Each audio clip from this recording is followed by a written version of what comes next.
no capítulo de número 12, nos versículos que nós lemos, os versículos de número 4 e de número 5, aqui o apóstolo Paulo vem tomar algo que é natural para simbolizar alguma coisa sobrenatural. Aqui nós podemos observar que o apóstolo Paulo está tomando um corpo para simbolizar a igreja de Jesus. Nós observamos aqui que o apóstolo Paulo vai estar ordenando para aquela igreja em um ensinamento que, dentro de um ministério, dentro de uma igreja, tem-se vários membros, tem-se vários cargos e muitos chamados, mas o corpo é único. O corpo é só um, porque o Espírito é um só. Contudo, são vários membros. Contudo, são muitos membros compondo um único corpo. E nós observamos aqui, do versículo de número 1 ao versículo de número 8, que o apóstolo Paulo ele vem trazer aqui para aquele povo algumas revelações para que este corpo funcione perfeitamente, para que este corpo caminhe sem ser um corpo enfermo, porque a igreja não pode caminhar se ela for uma igreja enferma, porque se o corpo tem um membro doente, todo o corpo sente. Se um membro está infeccionado, todo o corpo padece com dor. Por isso que o corpo da igreja tem de ser um corpo sarado, tem de ser um corpo curado. Curado como, pastor? Curado espiritualmente. Porque se a doença for natural, se a enfermidade for física, nós vamos no médico e o médico vai nos receitar um medicamento, nós vamos tomar e nós vamos sarar. Mas nós estamos falando aqui da igreja de Cristo. E a igreja de Jesus ela não foi instituída pelo homem. A igreja de Cristo ela foi instituída pelo próprio Jesus. Glória a Deus, aleluia. Pedro, eis que tu és pedra, e sobre ti edificarei a minha igreja. Então Jesus é quem instituiu a igreja. Então é Jesus quem sabe curar a igreja. É Jesus quem tem o bálsamo para curar a tua igreja. Então Paulo está aqui usando algo natural, um corpo, para simbolizar uma igreja. Interessante que todos aqui somos membros deste corpo. Mas se nós tomarmos o livro de Colossenses, capítulo de número 1, versículo de número 18, lá vai dizer claramente que Jesus ele é o quê? A cabeça da igreja. A cabeça da igreja. E não tem outro que possa ser o cabeça da igreja além de Jesus. E se Jesus é o cabeça da igreja, irmãos, então Jesus é quem tem que dar direção para a igreja. Se Jesus é o cabeça da igreja, eu como membro, eu não consigo escolher para onde eu vou ir se a cabeça não me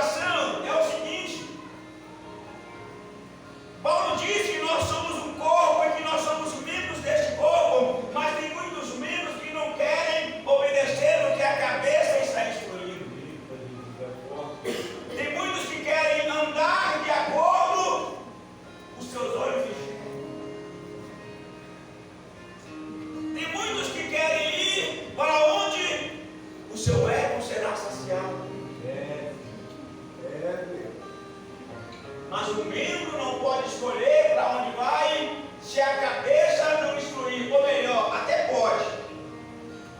Até pode, irmãos.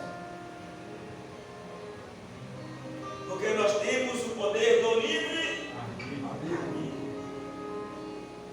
Mas quando nós caminhamos em a direção da cabeça, o que acontece? Aonde nós vamos parar? O cabeça estava instruindo Jonas para ir para Nínive. Jonas era o membro do corpo, mas Jonas diz: a cabeça está mandando ir para Nínive, mas para Nínive eu não vou, eu vou para. Desobedeceu a voz de Jesus, que é o cabeça. E o que aconteceu com Jonas? Turbulência dentro de um grande peixe, comparado a 3 dias e 3 noites no inferno. Se nós somos membros deste corpo, é bom ouvirmos as instruções de Jesus para que nós sejamos um corpo sadio. Um corpo vencedor. O livro de 1 Coríntios, capítulo de número 12, o apóstolo Paulo vai usar esta mesma analogia do corpo para simbolizar a igreja. Mas se nós observarmos lá o apóstolo Paulo, ele vai bem mais profundo para simbolizar a igreja como um corpo. Ele vai dizer que nós somos muitos membros. Uns vão profetizar, outros vão interceder, outros vão pregar a palavra, outros vão cantar. São muitos dons dentro da igreja, mas um só é o Espírito. E este Espírito é o Espírito Santo de Deus. Porque somente pelo Espírito Santo de Deus que nós conseguimos fazer aquilo que Deus quer. É somente pelo Espírito Santo de Deus que nós conseguimos ouvir a voz de Deus e obedecermos a voz do Senhor. Interessante que este corpo tem que viver em união. Salmos capítulo de número 133 diz o seguinte: ó, quão bom que os irmãos vivam em união. Então, se é um corpo só e os membros estão interligados, porque cada membro depende um do outro. Paulo diz que o pé não pode dizer para a mão: eu não preciso de ti. Um órgão não pode dizer para o outro, um membro não pode dizer para o outro: eu não preciso de você. Se os meus pés andam, é porque a cabeça manda. Se as minhas mãos pegam, é porque a minha cabeça manda. Se as minhas mãos levam, é porque os meus olhos estão vendo. Então, os membros precisam uns dos outros. Então, nós temos de viver em uma chamada união. Porque nós somos um corpo, e este corpo é chamado corpo de Cristo, também conhecida como igreja. Então, se a igreja não for unida, se a igreja não trabalhar como um corpo, irmãos, a igreja não vai prosperar. Mateus capítulo de número 12 diz que é impossível um corpo em prosperar, é impossível algo prosperar se este algo for dividido. Se houver divisão, não cresce, irmãos. Porque se há divisão, um puxa para um lado e outro puxa para o outro, nunca vai puxar ao encontro na mesma direção. E nós somos o corpo da igreja de Jesus. É interessante que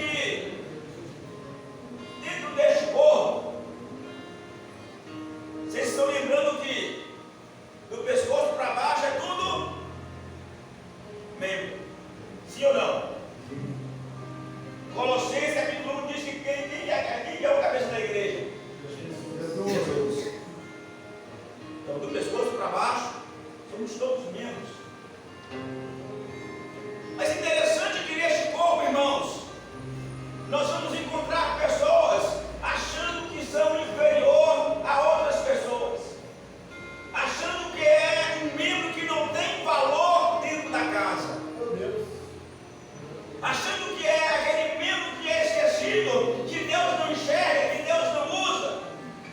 Talvez porque seja aquele membro que às vezes não sente tanta alegria naquilo que está fazendo.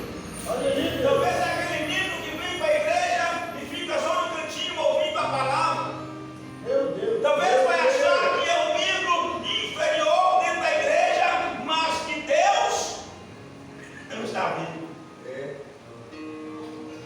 Mas Paulo vai dizer que aqueles membros, por mais inferior que eles sejam, por mais fracos que eles se sintam, eles são necessários para este corpo. Glória a Deus.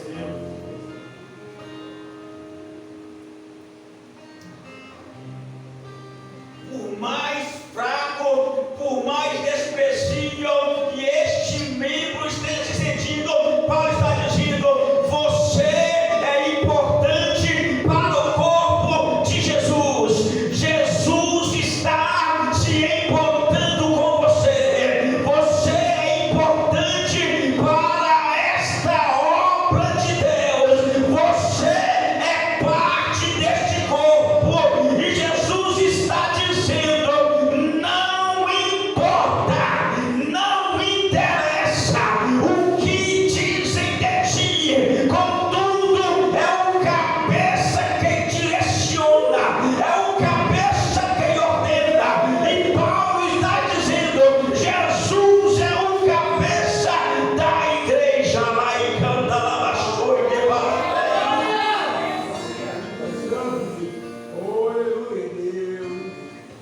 interessante, irmãos, que quando nós nos tornamos parte deste corpo, nós não tornamos parte deste corpo por vontade própria.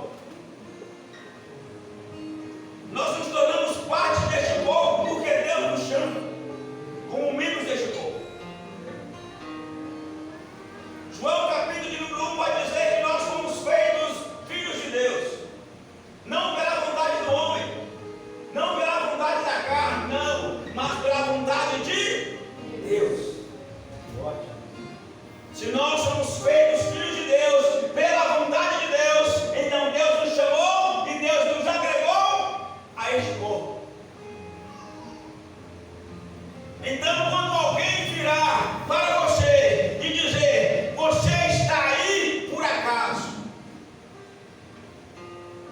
você está aí porque alguém te convidou, pode dizer: eu estou aqui, não é pela vontade do homem, não é pela vontade da carne, mas é pela vontade de Deus.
Nós somos servos, irmãos, dentro da casa.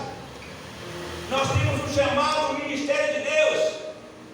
Não é para que nós olhamos para nós, cresçamos o nosso nariz e dizemos agora eu quero ser servido. Não, nós viemos para servir. E se nós viemos para servir, como exemplo de Jesus, a nossa função é servir lá fora. Glória a Deus. Ganhar almas para povoar o reino de Deus.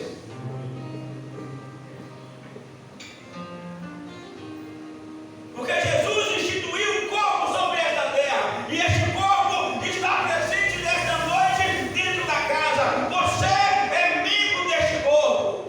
Glória a Deus. Talvez tenha até alguém que queira desistir. Talvez tenha até alguém que está pensando em parar, em voltar para trás.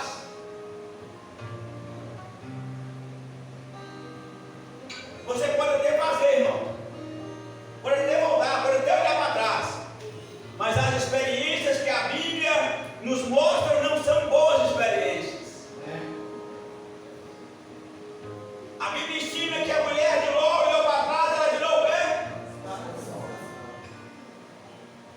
E se viu em estado de sal, com o tempo faz o quê?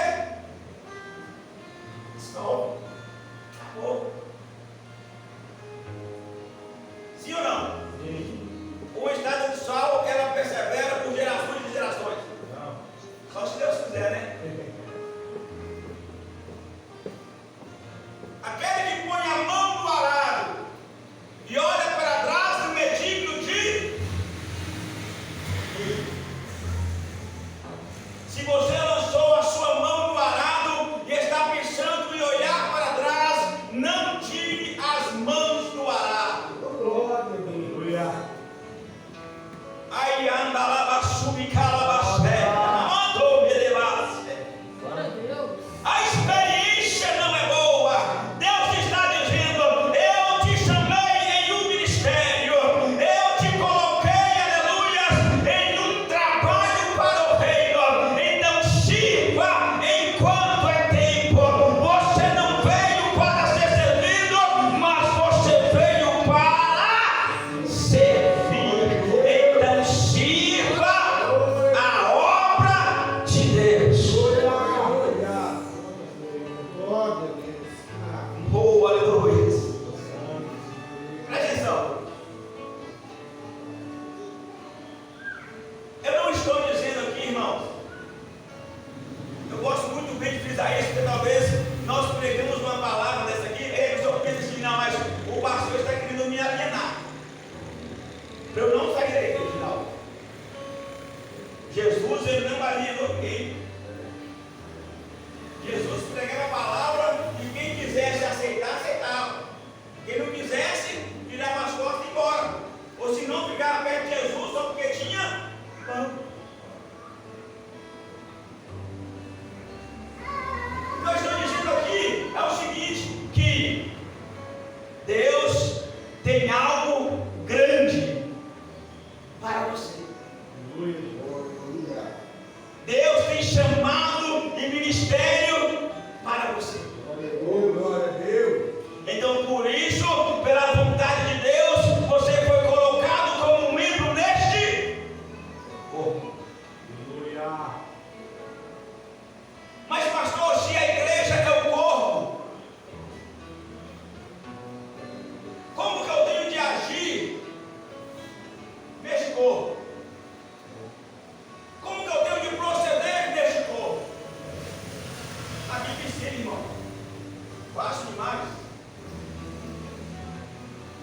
O versículo de número 1 de Romanos 12, Paulo vai dizer: irmãos, eu rogo a vós pelas misericórdias de Deus, apresenteis o vosso corpo por sacrifício vivo, santo e agradável a Deus. Glória. Que é o vosso corpo, que é o vosso corpo. Aleluia. Presta atenção, irmãos. Apresentar o corpo como sacrifício vivo. Alguém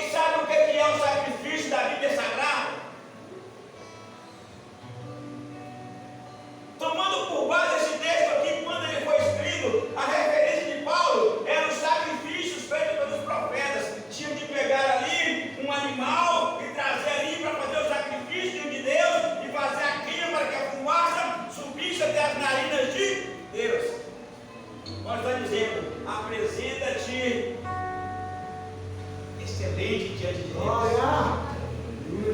Apresenta-te sem mancha, sem mácula, perfeito diante de Deus. Como sacrifício vivo para Deus. Glória a Deus. Hebreus capítulo de número 12, versículo de número 14.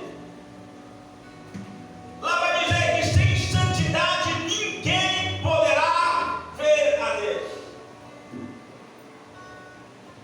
Se nós não buscarmos a santificação dia após dia, nós não poderemos chegar diante de Deus. Por isso que o seu pastor todo dia pega no seu pé dizendo: todos os dias tem de se arrepender, todos os dias tem de reconciliar com Deus, todos os dias tem de pedir perdão para Deus, todos os dias tem de orar, todos os dias tem de falar com Deus, porque a santificação é um processo diário. Glória. E sem santidade ninguém verá a Deus. Aleluia. Nós somos um corpo, nós somos uma igreja e nós precisamos todos os dias nos apresentar diante de Deus. Amém. E não caia nessa bobagem que muitos pregadores dizem que nós vamos aceitar Jesus. Não, é Jesus que tem que nos aceitar diante dele, porque ele que é o Deus da glória, ele é que é o Deus Todo-Poderoso. Então é ele, pela misericórdia dele, que tem que nos aceitar diante dele. Glória Eu a não Deus. posso me colocar diante de Deus de qualquer maneira, irmãos. Eu não consigo. Sem santidade ninguém verá a Deus. Então eu tenho que ser santo, porque Deus é. Santo. Levítico 19, capítulo 2. Dizei à minha igreja, diz à congregação: seja santo, porque eu sou santo. Glória a Deus. Aleluia. Mas pastor, todos nós somos pecadores. É verdade, irmãos. Mas eu acabei de falar aqui que todos os dias nós temos de reconciliar com Deus. Todo santo dia a igreja tem de prostrar o seu joelho para reconciliar com Deus. Mas pastor, e se eu não fizer isso? Irmão, você está em falta com Deus. Se eu não fizer isso, eu estou em falta com Deus. Então nós temos a cada dia de nos santificar. E quando nós vamos prestar a Deus o nosso culto racional,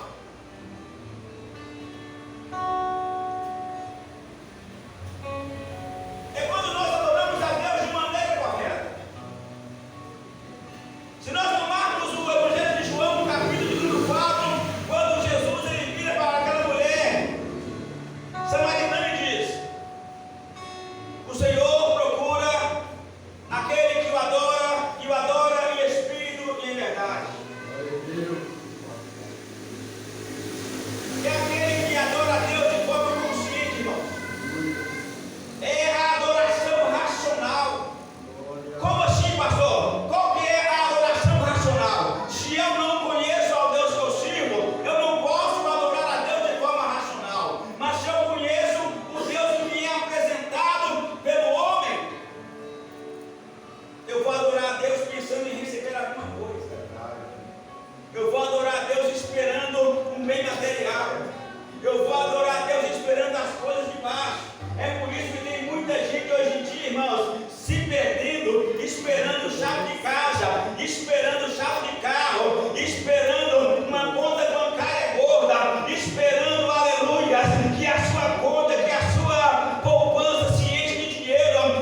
Se você conserva uma adoração genuína a Deus, é o seu culto racional a Deus, conhecendo quem que Deus é, sabendo qual que é a posição que Deus ocupa na sua vida.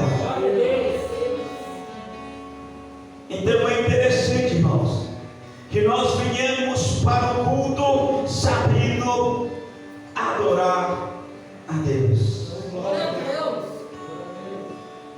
Presta atenção na coisa.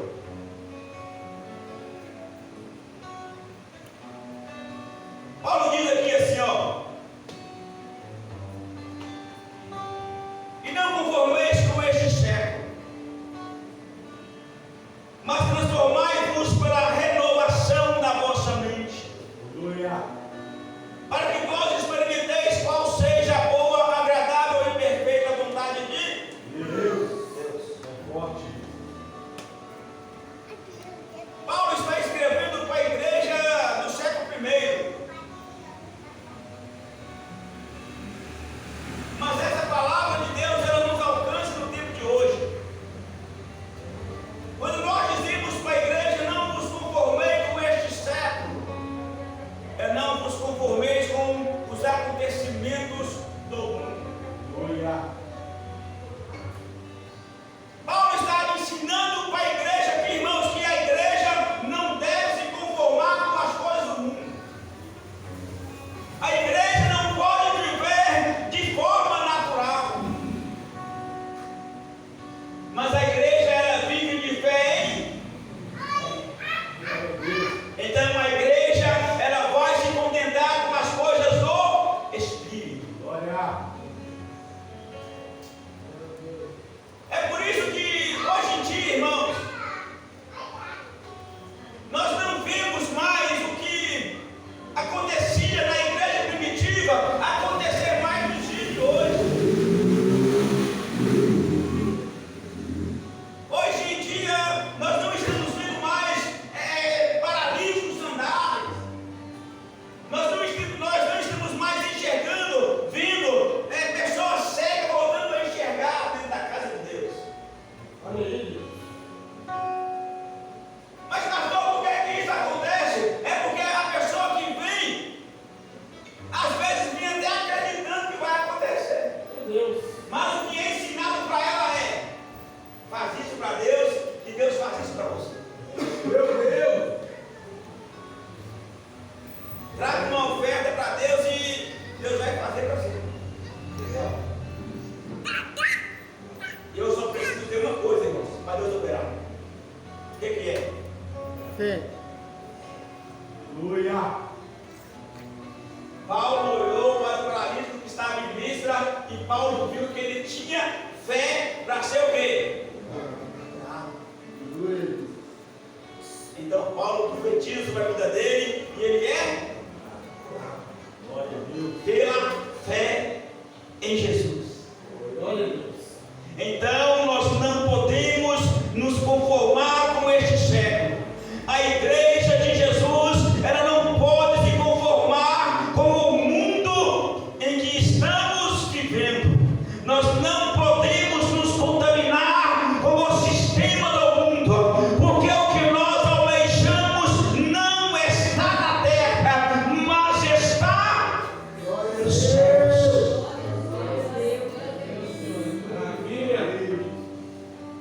A igreja de Jesus, ela tem que ser transformada pela renovação da mente. Quando Jesus ele nos chama, irmãos, Jesus ele nos chama de qualquer maneira. Jesus ele não vai escolher aquele que está lá limpinho, cheirosinho, de paletó e gravata, bonitinho, com banho tomado, não. Esse também pode vir, porque Jesus não faz acepção de pessoas. Glória a Deus, aleluia. Mas Jesus te chama de qualquer maneira, da forma que você estiver bem. Mas não pode permanecer da mesma maneira que chegou. Todo mundo tem que ter mudança. Aquele que era viciado em drogas vai ter que ser liberto pelo poder do nome de Jesus. Aquele que é engravatado, aquele que se acha o bambambam,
da renovação de mente.